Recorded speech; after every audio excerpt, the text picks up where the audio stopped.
ನಾಟ ಆಡ್ತಿದ್ರೇನ್ರಿ? ಏನ್ರಿ ರಘುವಣ್ಣ ನಿಮ್ಗೆ ದೊಡ್ಡವನು ಕಣ್ರಿ 3 ವರ್ಷ ಅಂತ ಹೇಳಿದ್ರು. ಅಶ್ವಿನಿ ಎಷ್ಟು ಚೆನ್ನಾಗಿದೆ ಹೆಸರು, ಏನ್ರಿ ಆಯ್ತು? ಅಶ್ವಿನಿ ಬಾ, ಅಶ್ವಿನಿ ಹೋಗಿ ಒಂದಿರ್ ತಪ್ಪು, ಅಶ್ವಿನಿ ಹೋಗಿ ಬಂದ್ ಅಂತ ಹೇಳಿದ್ರು ಕಣ್ರಿ ಅವರು.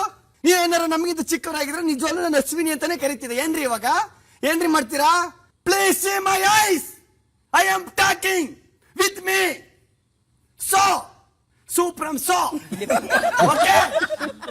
This kind of film. Super hit. Okay? ಮಾತೆ ರಾಜಮಾತೆ ನೀನೆ ಹೊಸ ಅತ್ತೆ.